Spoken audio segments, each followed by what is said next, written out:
Welcome to Films and Stuff with your hosts, Pete Mitchell and Ethan Hunt. Hey, Pete. We're back for Films and Stuff. How are you today? I am very good. How are you, Ethan? Everything is great. We have a big episode today because we are talking about Creed 3, the sequel to the sequel to the sequel of the Rockies I think sequels. this is the 8th movie in the Rocky franchise. Maybe the 9th, something ridiculous. Yeah.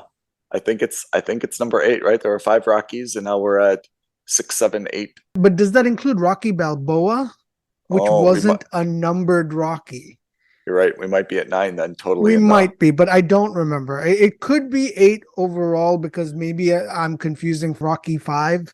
I don't know. I can't remember, but yeah. The Rocky Cinematic Universe is Oh, expecting. God, yeah. So, as we always do, we both saw this in the cinema. Let's set the scene before we dive into it. We both saw it opening weekend. I saw it on a Friday night, and you did the same. Is that right? I did, yeah. Yeah, I saw it Friday afternoon, but still. Matinee. Yeah, matinee. And what was it? Like crowded, buzzing? No, empty? It was quiet. It was really quiet, actually. I think it was like maybe 5, 6 people, but that's my preferred way of watching movies these days. Right. Unless it's a tentpole, super action blockbuster like Top Gun or something like that. Right. I think I prefer the solitude, and B, it's also fewer distractions, so it's easier for me to kind of take notes and take it all in. Yeah. I saw it at 11:15 p.m. on a Friday. Okay. So, Friday is weekend. It's obviously date night. I would have expected it to be packed, but 11:15 is a little bit later than the usual. But I have to say, it was surprisingly busy. I don't know if I would say it was 50% sold out, but I would say it was definitely somewhere between like 30 to 40% of the seats were taken, which I thought, first of all, was pretty good. It's been a long time since I've been in a cinema, like not a boutique cinema, but like a proper big cinema that had attendance. Mm-hmm. And also, I was a little bit surprised because it was late, and that's more or less like you think of that as kind of like a dude movie, not so much like a romance date night movie, So I thought the turnout was surprisingly good. What was and this is, maybe a small tangent, but I also see Rocky as a veritably American franchise. I get it. It's boxing. Boxing is universal. That's fine. But something about Rocky screams very much America, right? Yeah. It's got an appeal. It's the whole Apollo Creed thing. He's wearing the American stars and stripes on his shorts, and he's got the patriotism kind of thing. So what was it like? What was the atmosphere like in terms of, we're obviously not in America. I'm in London, you're in Dubai. So was it like, were people still jazzed for it? Or what, what I mean? Like, was that kind of that intangible feeling of, America there, or no? So I think the first thing is, the Rocky series definitely had a very strong American nationalism to it. You mentioned Apollo Creed and everything. I think the last 3 Creeds, and this one especially, have gotten away from that. And even though they're based in, America, in Los Angeles, everything about it is, very culturally American.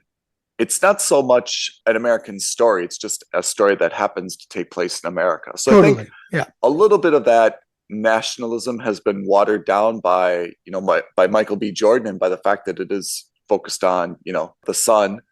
But I was still a little bit surprised because it is kind of a niche story, right? It's not a superhero franchise, it's not a sci-fi franchise.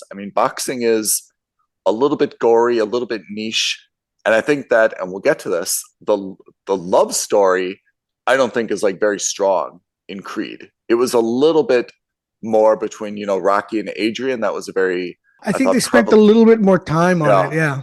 Yeah. But I don't find anything about that in the Creed franchise, which we'll get to. So anyway, that's setting up for you and me going to the cinema.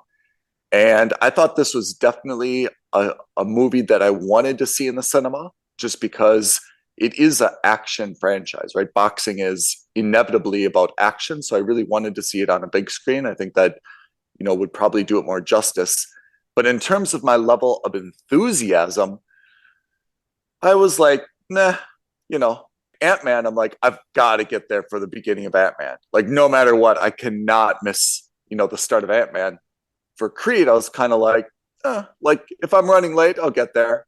Maybe I'll miss the trailers at the beginning. Possibly I'll miss like the first, 30 seconds if the popcorn line is long. But I don't feel like I'm going to miss anything in the first, couple minutes of that film. That was kind of my mindset going in. How about you? Yeah, so I can't remember when we spoke about it. It might have been at the end of last year, at the very beginning of this year, when we were talking about the slate of movies coming up. Right. So the Creed franchise, first of all, it's not bad, not at all, but it wasn't exciting to me. It wasn't a franchise that made me say, oh my God, I can't believe they're making a third movie. I'm so excited. I need to watch this. Right. And I think it's also because I got jaded by the latter half of the Stallone Rockies. Yeah. And while Creed 1 was excellent, and Stallone also got grandfathered into a different kind of role.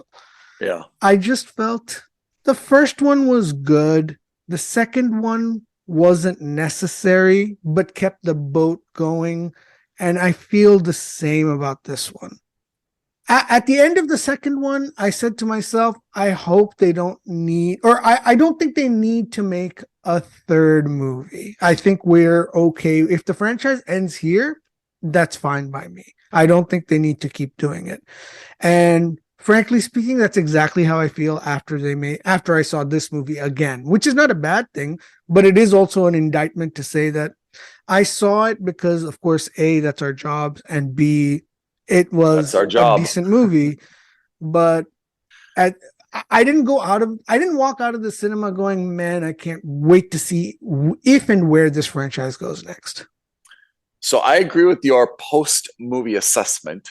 But I have to say there was something nice about this movie, because you mentioned one is a clear transition from Rocky and Stallone, to Creed's son, and the second one, obviously with Drago's son, it's still linked to the Rocky franchise.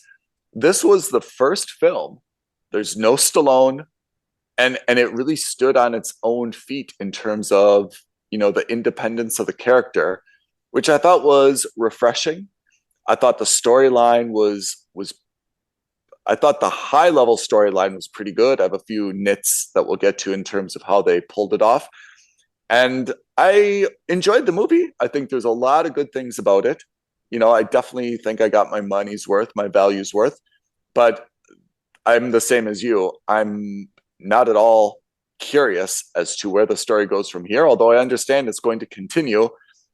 The next one comes out, I'll go see it, but I think I will not be that enthused about it. Yeah, not at all, because honestly, it felt like Michael B. Jordan's character story was complete, or you saw where the arc was at the end of the first Creed. Yep. And then it really felt complete at the end of the second Creed, because we saw the rest of the arc. So I thought, okay, we don't need to see that. And this kind of was like, okay, this is the, like the bonus chapters that you get. Right. I expect we're going to see more Creed movies. Let's put it this way. I don't think it's going to be with Michael Jordan as the lead character. I actually have a sneaking suspicion. Oh, here we go. This is... Yep. Yeah, and I think they were setting this up pretty obviously in this movie. And in fact, I thought that what would have made this movie a little bit more interesting is if we had seen a time jump in this film, because I think what they're going to do for Creed 4, if and when they make that movie, is that it's going to be about Creed's daughter. And I think she's going to get into the ring and she's going to be a fighter. She idolizes her dad. You see that. And then you see that she's been seeing all his tapes behind in secret. She's learning to fight in secret with him. She's fighting at school. She's learning to control her anger and her rage and all that kind of thing. It feels like they've set it up in such a way that if the studio decides they don't want to make any more Creed movies for the next 15 years, they won't. But if they want to ever make a legacy sequel, they have the framework to do so. I don't mean this to be sexist or ageist.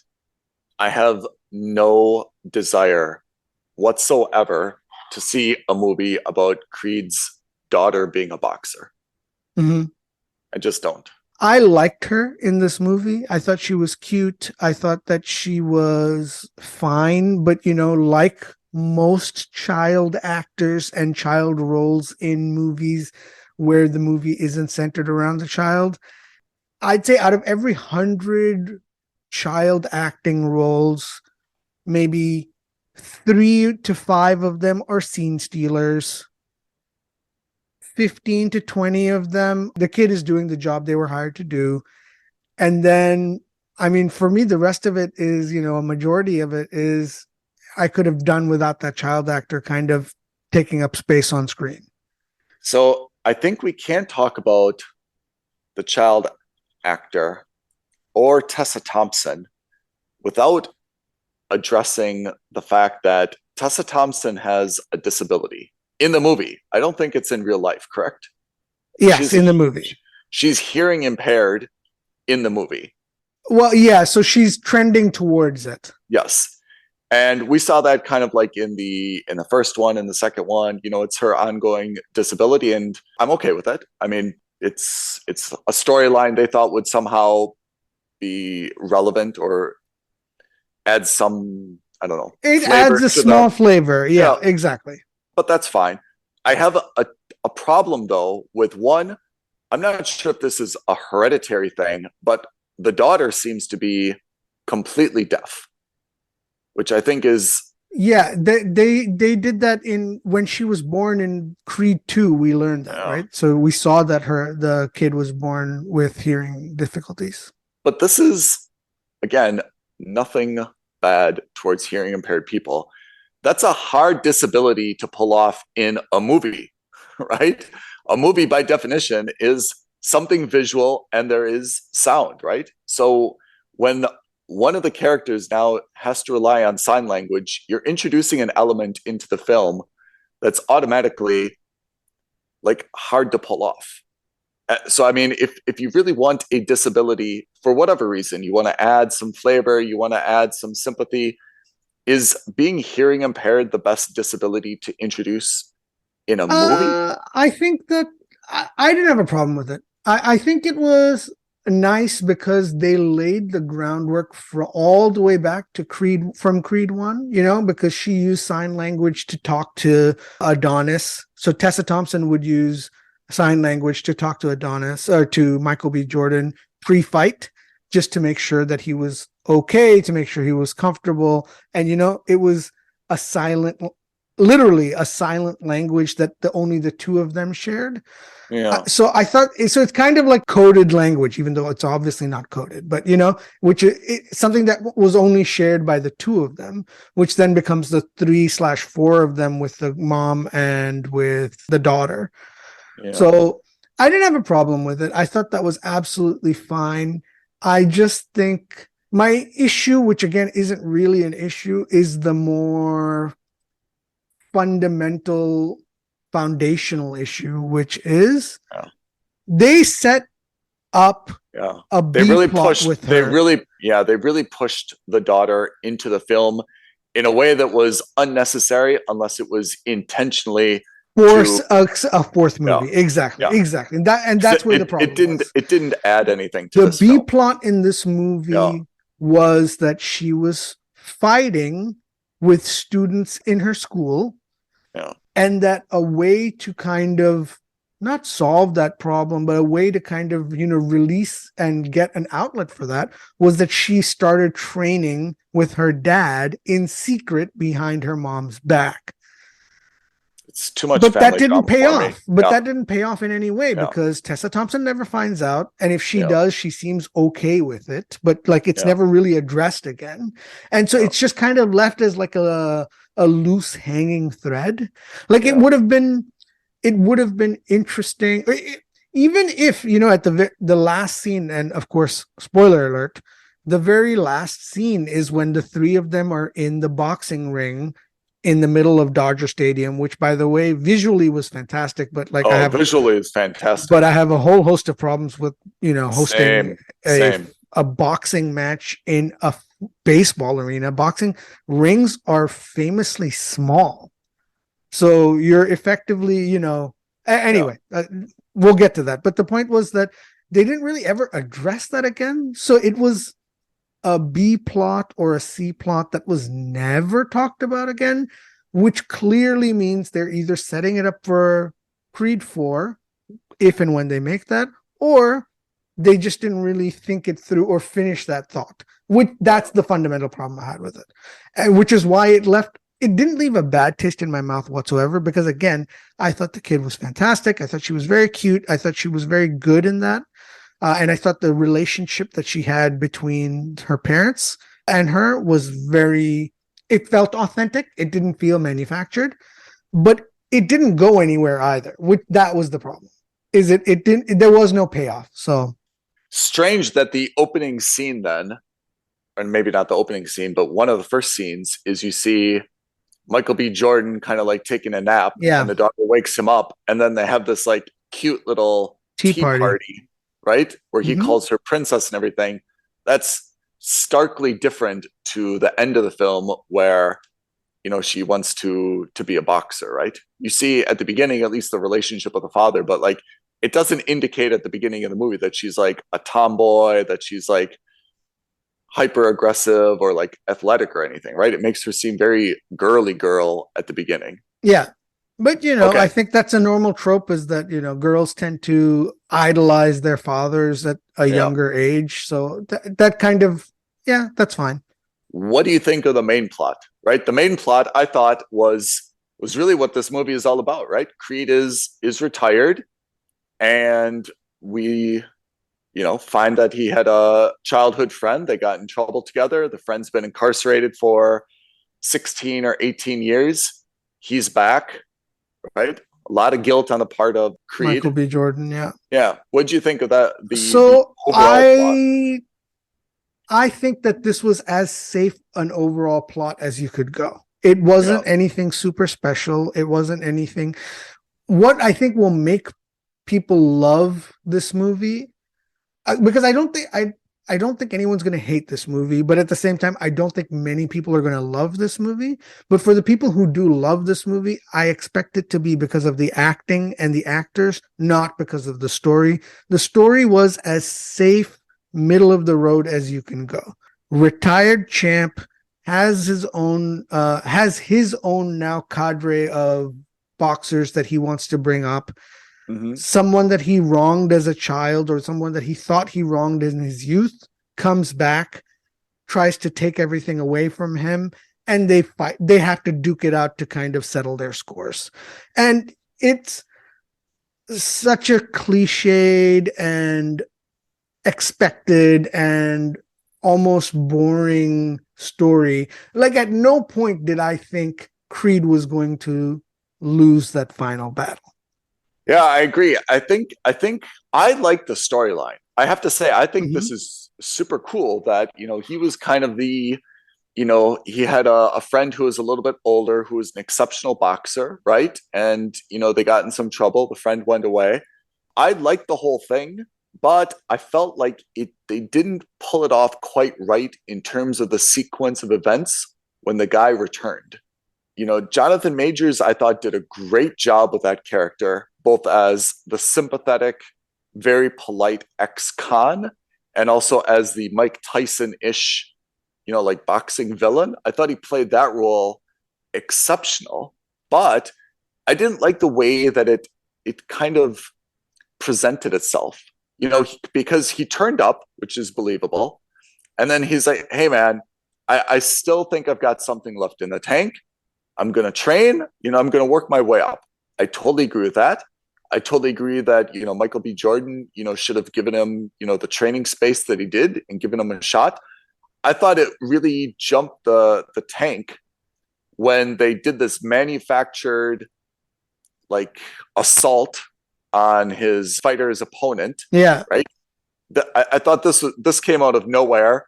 And then they did like some brief explanation, a few scenes later where they showed that these two guys were, in prison together. Prison buddies, yeah. Obviously, somehow he's paid him off to say, go harm this guy. But I thought that was a nonsense plot. I thought then it was even more nonsense that this guy who's a champ is going to fight this guy who was his sparring partner because, one, there was already bad blood. So I would have preferred if they just would have had the bad blood and that would have led to the fight. But that guy probably should not have fought him. He knew that he was dirty. He already either knew he was going to beat him or knew that he wouldn't beat him. No one's going to go watch that fight, right? They can't hype it. Michael B. Jordan put himself in a terrible position with conflict of interest representing both fighters. Like the whole thing was just, I thought, a disaster. Also, and this is a Creed problem, but what is like, I am not a boxing expert at all, right? My experience to boxing has been limited to the training I do in my gym. That's it. I'm not actually a boxer. I haven't stepped into the ring and fought, but I feel like there's a professional responsibility of the ref to stop a fight when he's seen illegal blows, which Jonathan Majors does.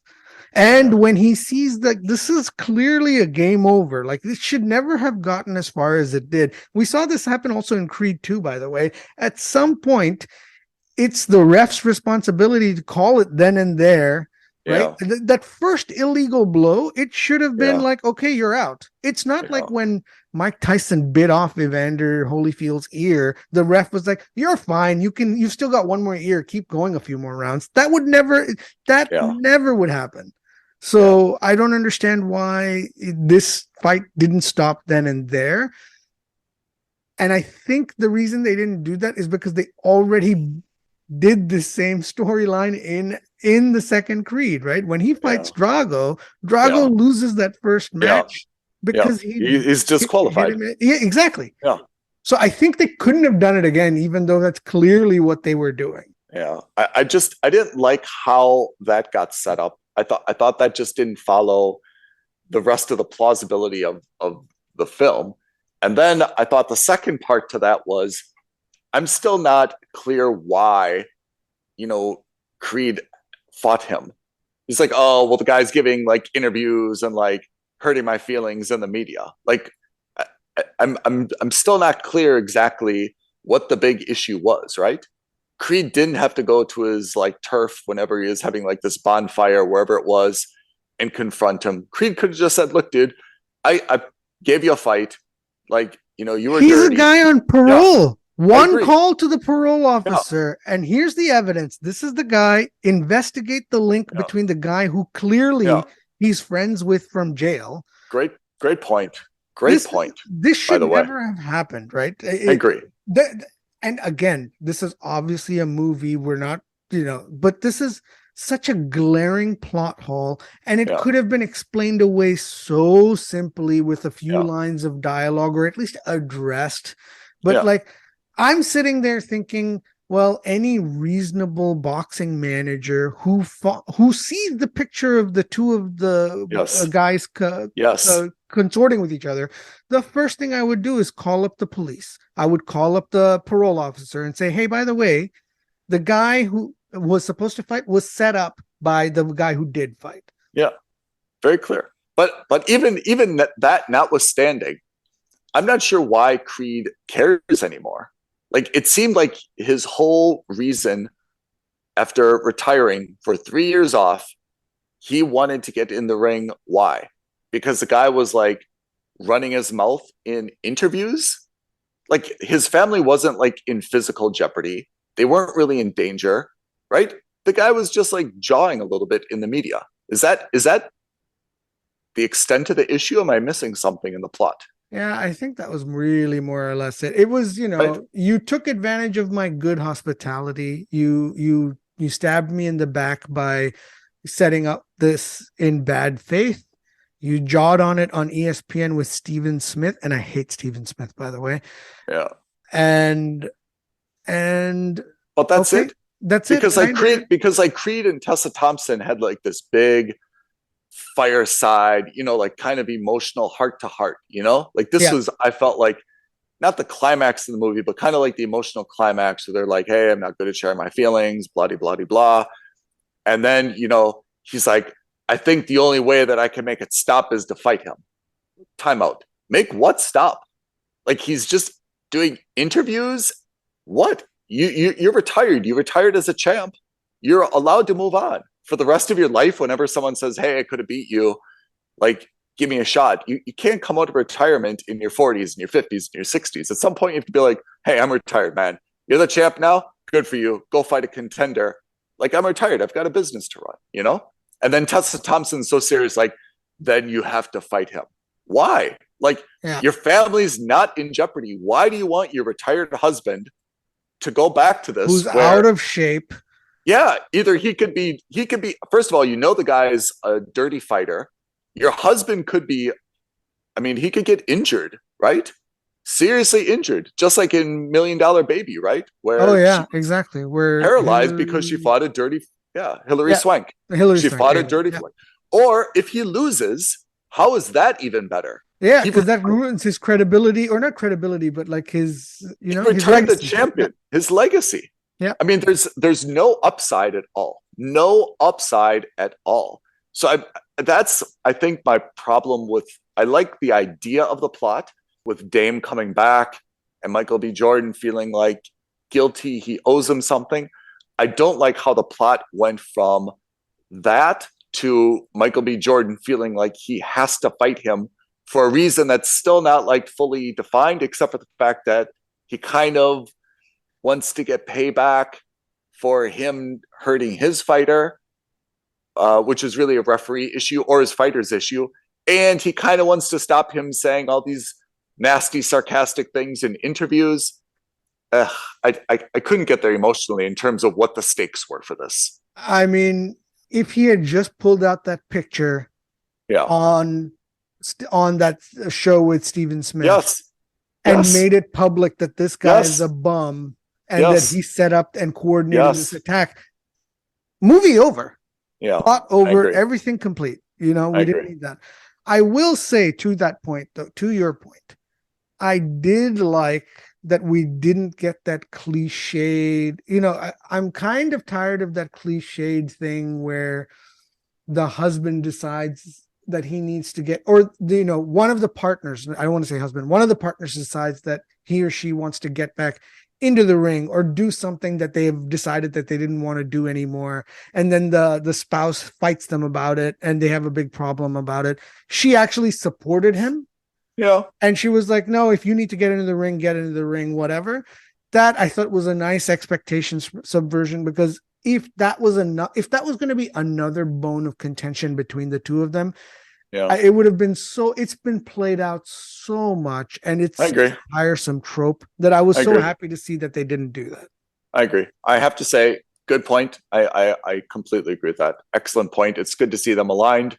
No more Tom Brady, Giselle. Yeah, exactly. That's exactly what I was thinking of. Nice to see, the husband and wife, on the same page. Okay. So let's talk about some of the good stuff. Can I say that this, like Hustle last year, is quite possibly one of the best boxing movies I've seen in a long time. You and I messaged about this as soon as I left. Yeah. And the one thing I noticed was in the old Rockies, everything was like slow motion, down to the freeze frame at the end of the movie, right? Exactly. And this, I felt that they, I don't know if they did it, but it felt like they sped it up because it was very, very fast paced.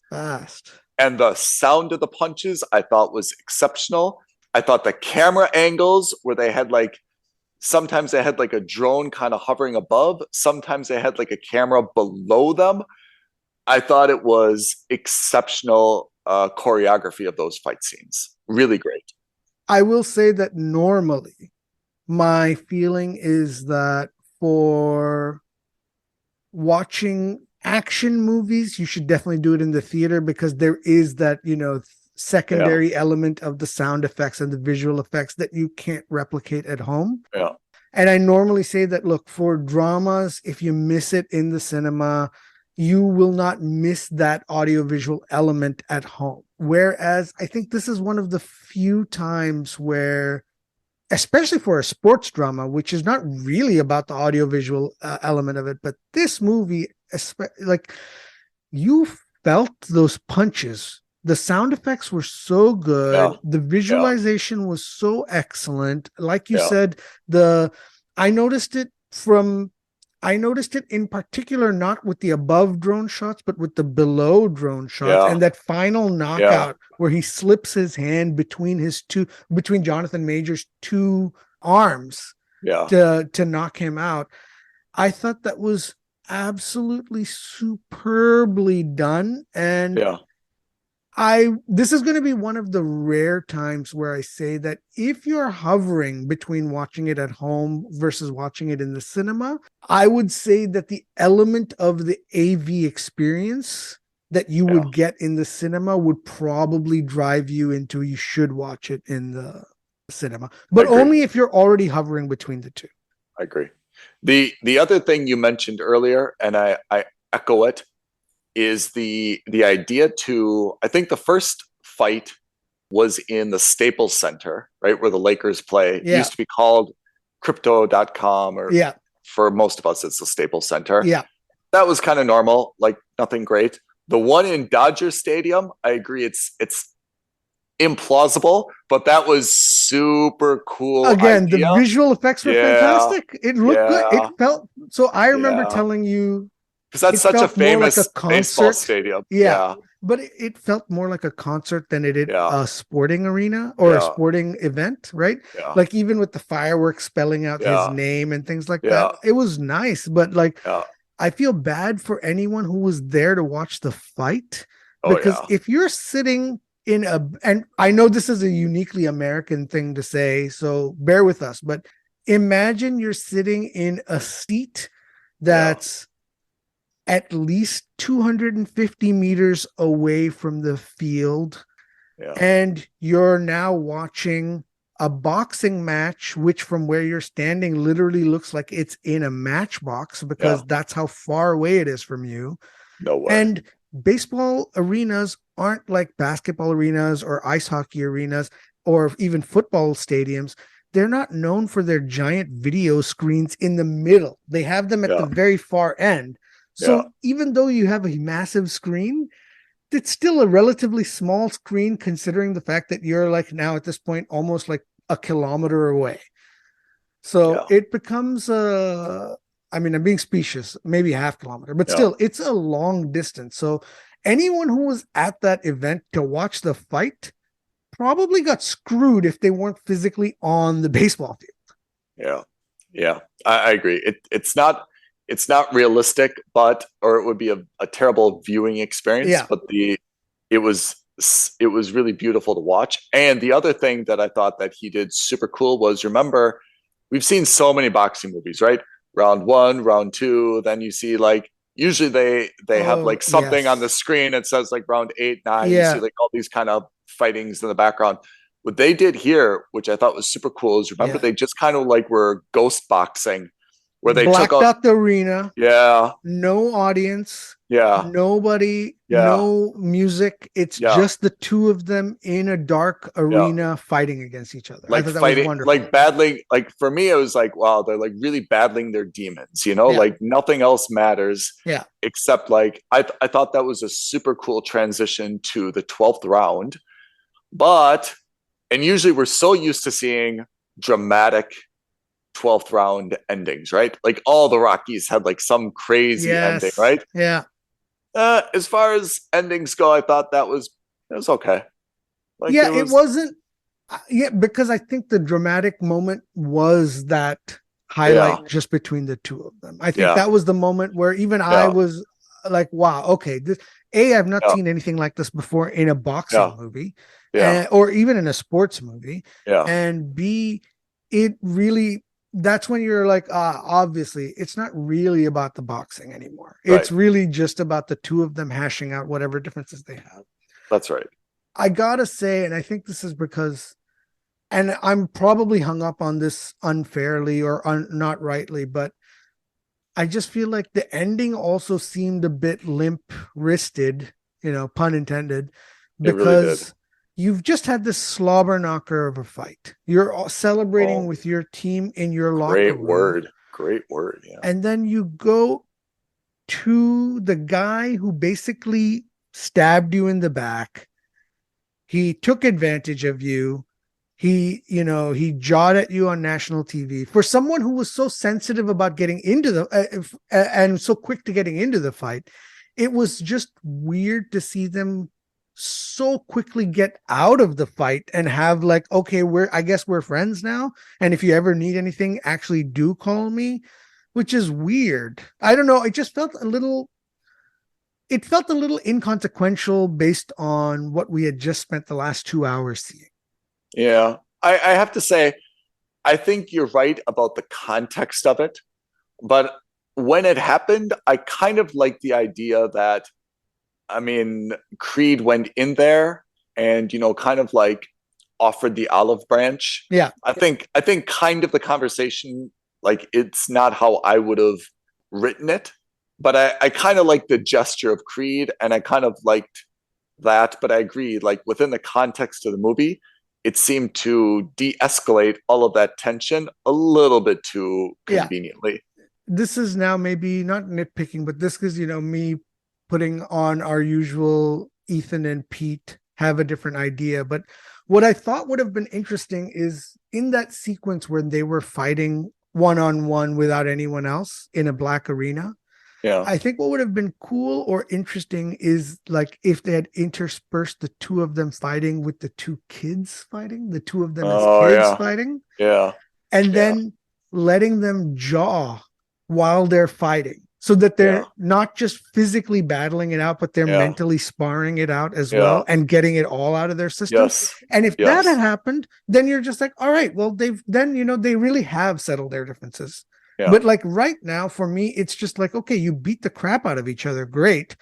But are you telling me that by spending 40 minutes in the ring with each other, beating the tar out of each other, all that other stuff that built up to this movie is just all of a sudden okay? A bit of a hard pill to swallow. Yeah, I think that's the hard pill I've got to swallow as well, which is I didn't see why this fight was necessary. I wish there would have been like a different event, because I kind of saw it coming where, Dame was, I mean, how could you not be envious or bitter towards Michael B. Jordan, seeing all of his wealth, everything that he had, even like going down to like the very beginning lunch where he's like, man, I haven't even eaten like food in, like 18 years like this, I thought he was going to really start to like resent Michael B. Jordan's success from the get-go. Yeah. Yeah. And that's where it was going to, turn like very acrimonious. Or I thought that, Michael B. Jordan was going to do like some type of like, hey, let's just do like a charity sparring or something. And Dame took it too seriously and started to just like wail on Michael B. Jordan. Remember, we saw that kind of like Drago Apollo was supposed to just be an exhibition match, right? Yeah. So I thought maybe that's how Creed would introduce Dame to the world. Say, hey, I'm gonna do like a celebrity thing. I'm just gonna spar for like 2 rounds with this dude. He's former Golden Globes. Give you the title shot because you haven't earned it. But let's get in the ring together as for charity. Yeah. And I thought Dame would like, just kind of like knock his ass out.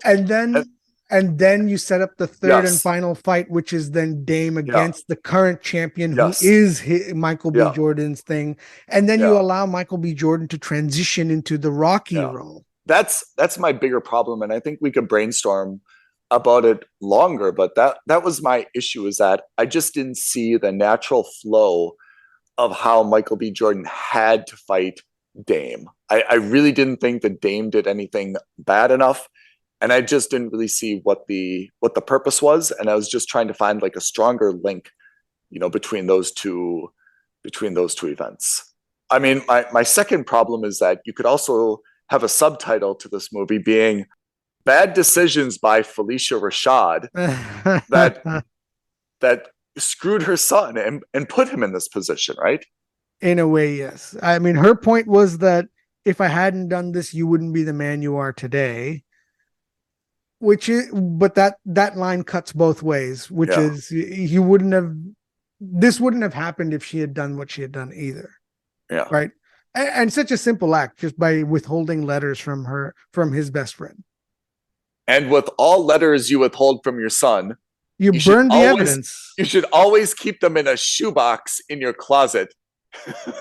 I mean, again, another trope, which is one of my things, which is the thing about the Rocky movies, especially after, or maybe not especially, but certainly after the third Rocky movie onwards, is all of these movies have become incredibly formulaic, right? At the ending of the first movie, it was cool because he loses. The good guy, the protagonist actually loses. So which we had never really seen on screen before. And you see that they have a begrudging respect for each other. And of course that blossoms into a full-fledged friendship. Yeah. But it's not that you would have thought that, oh, well, it's a Rocky movie. Rocky's got to win. But since then, Rocky movies have kind of been, and by Rocky, I mean these boxing franchise movies in the Rocky universe, have been very formulaic. The first act sets up one variation or the other, a down on his luck fighter, or in this case, a retired, out of his prime fighter. The second act is about the downfall of either the fighter or the legacy, the low point in his career up to that point.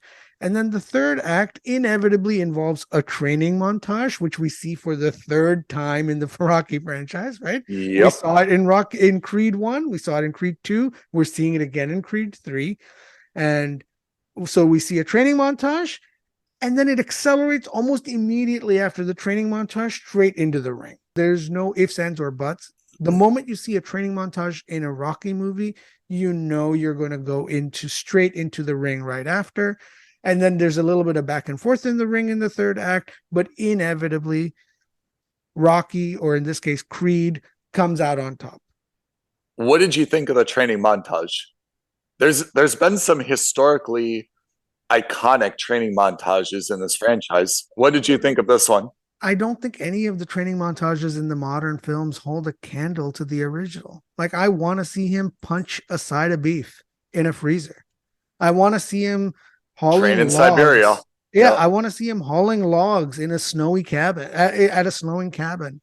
I want to see him because the thing is that Creed, and to a lesser extent Rocky after Rocky 1, is no longer the underdog, right? He's a world champion. And so well, here he's arguably not even the good guy. In theory, even though they project Dame, remember, Creed is wearing all white gloves, white trunks. Dame is wearing all black, clearly trying to emulate Mike Tyson a bit. Yep. And Dame is projected as the bad guy, but realistically, it's kind of the opposite. The Dame is the guy who took the fall for Creed when they were kids. He's been put away. He came back. He built himself up. He's the underdog who's just trying to get a shot. Yeah, exactly. The only reason that everyone sides with Michael B. Jordan in this case is because the way he set himself up was through nefarious means. Right. Which then he made him the heel in this case, right? And then it kind of showed his true colors, whatever it is. Yeah. But the point is, I mean, going back to your original question, I think it's hard to show a training montage that's quite epic or quite cool when you're not the underdog, because he's got all the millions of dollars. He's got the best training equipment. He's running with a parachute on his back, things like that. They all look cool, but in terms of overcoming adversity, it's not that great. Yeah. Yeah. I actually think one of the more epic training montages that we saw was in Rocky 3. Which was the one where he fights Drago? 3, right? Or 4? Oh man. Oh, I think it's don't know. 4. Whichever one it is, I can't remember. Yeah. But the reason the training montage itself wasn't anything special on Rocky's side. But what they did in that movie, which was cool, was while Rocky is training, you saw almost like a simultaneous split screen where you see Drago training as well, right? And you see him like punching those electronic sensors. You see him getting injected with all the steroids. And so then it becomes really a case of America good, Russia bad, or communism bad. And, oh, well, here's this millionaire farm boy who's just a no nonsense. I'm going to train pure organic American hero. And this guy is like, they're using technology and inorganic supplements to make sure that he's the best of the best. Who's going to win? It was setting up a very obvious dichotomy between the two. So while the training montage itself wasn't anything particularly great or let's say memorable, the dichotomy between those two was the so juxtaposition good. of the two of them was. But I still think the first one was the best, right? Like when you see him literally in a meat locker punching a side of beef, when you see him hauling a log. All those kinds of things was just like, yeah, that could be me. I mean, obviously not, but like you felt relatable to that. And since then, I'm not relating to any of these guys not just because they're in unbelievable physical shape, by the way. I mean, like Jonathan Majors and Michael B. Jordan, both they got super unreal ripped for this. Super jacked, unreal, and good for them. But still, it's not just for that. It's also because like, I don't have a team of 4 guys. I don't have a parachute. I don't have a gym. I don't have all these things that these guys have anymore. It no longer becomes an everyman story. Whereas Rocky 1 felt distinctly like it could be an everyman story. I mean, here they could not do that. Like for a while, they showed Jonathan Majors, remember, kind of like doing push-ups in his apartment and stuff. They couldn't do that for the main montage because, again, he's supposed to be the bad guy. He can't be the underdog. And that kind of like mixes the message because Michael B. Jordan should be the guy who's got all these fancy like techno gym machines, and, like the perfect, home gym and all the trainers and supplements and stuff. Majors was the underdog, and he shouldn't have had anything. So they can't do that. I thought like, they tried a little bit. They showed him like running up the hill with a weighted vest. They showed like pulling the plane, but I agree. Like, it was pretty fluffy and didn't really like. Speaking of which, what airfield, what gym in the world? You and I have been to gyms wherever we've been, but you tell me in what gym or in what private airfield do you just have a random mirror in the middle of the runway or in the middle of the gym, not against the wall, but on a frame in the middle of the dangerous gym? Yeah. How stupid. Come on, like as soon as I saw that, like it's such a silly thing, and I know I'm being stupid, and I know I'm being over the top, but come on, man, you're in the middle of a serious training environment. You're on the middle of a runway. You've just pulled an airplane with a back brace, and there's just this random mirror in the middle of this field. Like, what are you talking about? And that like a huge mirror as well. Like it's like a giant chalkboard, but instead of a chalkboard, it's a mirror. I didn't understand that. I know. I didn't pick it up until you mentioned it now, but I agree. Like, good grief, that's crazy. You're right. For a movie for a franchise, let's not put it that way, that was kind of grounded. And boxing in terms of sports is one of the more grounded sports, right? It's a little bit about flamboyance and showmanship, but really it's just 2 guys getting in a ring, beating the snot out of each other. That's it. And that's why there's so few, when you look at like even MMA, the champions turn over exceptionally quick because everyone is roughly equal in terms of skill and strength and the shelf life of a champion technique is very low. But it's really hard to sum up that level of determination, to train like you're an underdog, to train like I've either got to win or it's over for me. It's really hard to do that. Rocky, all the Rocky movies, I think Rocky was able to do it because he always had a very good justification. Yeah. Drago was a very good justification. Yeah, he killed my best friend. Yes. My trainer is dying. Yeah. I'm broke. Blah blah blah. Yeah. None of those things apply anymore. Yeah. None of those applied. And again, maybe that's my problem with Michael B. Jordan, or not with him as an actor, but with Creed in this movie, which is, what are you so mad about? Yeah. Like, you're driving and by the way, the Rolls Royce was in entirely too many scenes. It's so weird to say that, right? And like, he leaves it with the window down and just walks away all the time. Yeah. Like, it makes no sense. Yeah. But like, it's hard for him. I still don't understand what his beef is. He's got a great life. He's got a daughter. He's got his business. You see him on the billboard side, doing commercial for Ralph Lauren. Like, I'm still not clear what is the reason that you need to fight the guy that, to be honest, you kind of screwed, and it's your guilt that's driving your bad feelings. Let him go on with his boxing career. You go on with your life. Let sleeping dogs lie.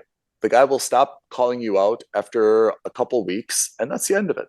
And they never really addressed this in the movie, but by the way, boxing matches are phenomenal money spinners, right? So even if you lose, losers can still walk away with tens of millions of dollars from a single boxing match. That's right. And we don't really ever talk about the finances in the franchises, but like, you saw, he was in what's his face? Dame was in like this crummy 1-bedroom studio, like with like holes in the wall and rats going everywhere. And then the next time we see him, he looks like he's in Tony Stark's mansion, watching TV and calling him out on ESPN. Yeah. It's because the money is unbelievable. So it's not like Damian, by the way, like Damian would have walked out of this match with 10, 20, 30 million dollars easily, even though he lost. Like, there's something about this feels inauthentic. Yeah. In a way that the first few movies didn't. Well, that's maybe where we go now, and why we're not looking forward to more Creeds, which is, okay, Creed was a very compelling character, right? And first of all, he was the adopted son of Apollo Creed now, right? Yeah, well, he was like, not adopted. I think he was like a bastard son. Because he was like in a group home. Yeah, I don't know. I can't. This is now, I'm thinking back, because I think Creed 1 came out almost 10 years ago or whatever it was. So, because when Creed 1 came out, until this movie came out, I always believed that Apollo Creed had Adonis. Yeah. And Adonis is like, I never really knew my dad. He died when I was just a baby or something, right? And Rocky was the bridge, to like, hey, your dad was a great guy. I owe your dad something. I'll train you. I know you want to follow in your dad's footsteps. This movie kind of made me think that he lived in a group home with Dame for a while. Yeah. And that Adonis was adopted by Apollo and Felicia Rashad, Mary Ann. And he still kept in touch with Dame. Either Dame like was on his own, and because he was a few years older, so he was out of the group home and like living his own life. And that's how the two were connected. If that's the case, then I think I have a less of a connection to Apollo or to Adonis. But even going forward, what now are we going to expect from his daughter if she's going to be fighting? Is she going to be fighting the daughters of, Apollo Creed's old opponents? Yeah, exactly. Well, that's the thing, is there's no compelling storyline to get behind, right? It's questionable to me to see what they're going to do or not do in the future franchises. Yeah. If they do them at all, right? I mean, again, and no disrespect, the movie was good enough. I just don't think they need to make more. Yeah, that's kind of how I feel about it. So one thing we rarely talk about, and one thing I almost never notice, was the soundtrack. And I don't know why, but I really loved the soundtrack in this movie. I never notice it, and even if I do, it's never it's never something that really grabs me enough to say, yeah, you got to really, I want to make sure that I make a point of this, or, I'm going to make sure I listen to it outside. Never. Right. And I mean the full soundtrack. I don't mean like thumping moments for certain things. I mean the full soundtrack. And I think this movie had an unbelievably good soundtrack. Well, I think it's a very good point that you raised it. And I agree, it's not something that we generally do talk about. And I have to say, I didn't think about it or notice it at all. But I'm trying to like think back based on what you've said, and I kind of feel like that's true, but that's a very good point. We should pay more attention to that in other films. Yeah, and again, it's not that soundtracks in movies are bad or not. Yeah. Generally speaking, they do their job, and they're, 9 times out of 10 they do their job, and 1 time out of 10 they're really exceptional. And I say this as someone who's not an audiophile. Like, I like music, but I don't sit there reading with music on in the background, or certainly like that. Like, it's not a very major part of my daily life, music in general. Yeah. Which is why it was interesting that which is why I had to make a note of it, was while watching the movie, I was paying attention to the soundtrack, and not because I was specifically listening to it. It's just, it grabbed me. So that's just something to note. Okay. So now that we're wrapping up with Creed, what is the next big cinematic release that we've got to see? Is it Guardians of the Galaxy, or is there something before that? Oh no, we've got Shazam before that. Oh yeah, I saw the I saw the trailer for Shazam, and you saw the trailer for 65 million? Yeah, in between. No, it's just 65. 65 comes out next week. I'm pretty sure it's next week, and then Shazam the week after. Can we talk about those 2 trailers quickly? Yeah, of course. What is 65? It looks like Jurassic Park with guns and time travel, or some kind of travel. So am I getting this right or wrong? The way that I thought I understood it from the trailer is that Adam Driver is like from a different galaxy, and he's visiting Earth 65 million years ago, and he crashes, and Earth at that time only had dinosaurs. His spaceship is damaged, and he somehow needs to fight off this T-Rex. So I think that's what the quote unquote twist or reveal at the end of the movie is going to be. That's what they want you to think, right? Yeah, I think I think that there's, because they seem to make it like a techno, not thriller, but like a techno action movie, right? Because he's got like a laser gun. He's got like gadgets that look cool, but he's fighting dinos, which they're kind of not calling dinos, but it looks like they're aliens, that just happen to be in the shape of dinosaurs. I think what you've said is the twist that we're going to learn at the end of the movie, a la Planet of the Apes. I think he's not going to realize it, or I think he comes from the future, and like no one has inhabited Earth for billions of or millions of years or thousands of years, and he somehow goes back in time. That's the way I feel. Who knows? It's such a, I don't want to say generic, but it's just such a weird trailer that way. No story elements, no real story elements or plot beats, nothing.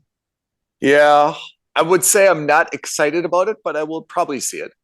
Yeah, it looks like it could be a fun generic action movie, which is a dying breed. So I don't mind. I actually have no qualms with me going into the cinema, checking my brain at the door, and just watching a good popcorn movie for 2 hours. Would you be more inclined to see this if it was called Jurassic Park: The Beginning? I wouldn't watch it if it were called Jurassic Park. I wouldn't, just because it's called Jurassic Park. All right. Shazam. We saw the trailer for Shazam. When did the first Shazam come out? How many years? Because the first thing I noticed was Billy looks dramatically older. Yeah, I think they all do. I think it's been 4 years. Okay. You think the trailer was good? It's fine. It's fine. It looks like it's going to be another generic DC EU kids-ish movie. It doesn't look great. It doesn't look fun. It looks like there could be a few laughs here and there. I'm not super sure. Of course, as a special preview for a coming up episode, we're going to actually have a few special guests in a round table to discuss Shazam in a couple weeks. So stay tuned for that on the 20th of March. I thought when I first saw Shazam, when the trailer started, I sincerely thought it was for Transformers because they had the typical baseball stadium, like something was like eating through all the seats and some cars were smashed. Before they showed Billy, I thought, whoa, this has Transformers, Michael Bay, City of Chicago being destroyed, all written all over it. Absolutely. That's what I mean. It just seems like another generic action movie from DC. Yeah. That's not a bad thing, but that's just it. Yeah. So that is Creed 3. Should we give our ratings quickly? I think we haven't really said them officially. Should we do that? Yeah. So how did you find Creed 3? Is this a skip? Is this a wait for streaming? Or is this a watch in cinema? For me, this is a watch in cinema. Oh, okay. You mentioned the soundtrack. I thought the fight scenes were exceptional, including this, the visual at Dodger Stadium and the visual where they're kind of fighting their demons with everything blacked out. I thought this was a must-see in cinemas, even though the story itself isn't super great. I thought just because of these other elements, you should go see it on the big screen. So I got to just say, before I give my score, congratulations. This is the first must-watch in cinema from Ethan in 2023. That's right. For me, unfortunately, it is not a must-watch in cinema. It is a wait for streaming. I think that the movie is more than serviceable. It's good. Don't get me wrong, but I think that it's ultimately formulaic. It's nothing we haven't seen before. I know that this goes out of the scope of our normal review system, but if you are on the fence between watching it in the theater versus waiting a few weeks and watching it at home, do yourself a favor, go watch it in the theater, because you will not be able to replicate the audiovisual experience of the fight sequences at home. That's right. Having said that, despite all of that, and despite my praises for the choreography, I think that this was just another generic sports/boxing movie, which is, again, not a bad thing. I don't think I need to go see it in the cinema. Okay, so there you have it. That is the Films and Stuff review of Creed 3. Stay tuned. We seem to be expecting more Creeds in the future. Seems to be Michael B. Jordan's things. He was the director now, right? He took over for Ryan Coogler. Actually, you raised a good point. So just a quick shout out for a directorial debut. Yep. Very good work. Yep, very good work. So good for him. I'm glad to see him step behind the camera. It can't be easy to be behind and in front of the camera simultaneously. So good for him. Yeah. And Jonathan Weathers is like the breakout, I think, already of 2023, right? I mean, Jonathan Majors, Carl Weathers. Yeah. So Jonathan Majors is like the breakout star of 2023, right? Big role in Ant-Man, big role in Creed, right? So I mean, he's already had a huge year. I just hope that he doesn't get typecast, right? Because now this is the second role within a month we've seen as the quiet and like super filled with rage and angry and kind of kooky, right? He's got this very, like, I saw this with Kang the Conqueror, and I saw it a little bit with him playing Dame, where he's got like a little bit of this like creepy, kooky sense of humor as well, you know? Like almost like a playful, where he's trying to like bait you or trying to like, be intentionally villainous. Yeah, something where if you weren't paying attention to it, you would just think that it's kind of funny, but not quite. But if you were paying attention to it, you'd be scared. Yeah. So I saw a lot of parallels between those two characters. And maybe that's because those are the two movies that we've seen within a week of each other. He's pretty talented, but again, those two characters, Kang and Dame, were played in a very, very similar way. Exactly. So I think that, again, I hope that he doesn't get typecast. I don't want to see, I want to see more of Jonathan Majors. I always want to see more of Jonathan Majors. I just don't want to see the same thing again and again for him. do you want to see him in another Creed? If you have to see another Creed, do you want Majors in it? You know they'll bring him back for it, even if they're not the main guys. Just like they brought Drago back in this one. Yeah. It's a quick and easy way of linking movies. So yeah. Okay. All right. Creed 3. Perfect. So it is a must-watch in cinema for Ethan. It is a wait for streaming for me. That is Creed 3 with Michael B. Jordan and Jonathan Majors and Tessa Thompson. That's right. If you've got any thoughts, please drop us a line, leave us a comment below this video, or tweet at us at F&S Podcast, or DM us on Instagram at Films and Stuff Podcast, or send us an email. Aloha at filmsandstuffpodcast.com. Super. All right. Thanks, everyone, for listening. And Pete, as always, pleasure to talk about this film with you. Thanks, Ethan. Bye, everyone. All right. Have a good day, everyone. Bye. Thank you for listening to another episode of Films and Stuff. If you haven't already, please subscribe and review on Apple Podcasts, Spotify, or wherever podcasts are downloaded. Films and Stuff.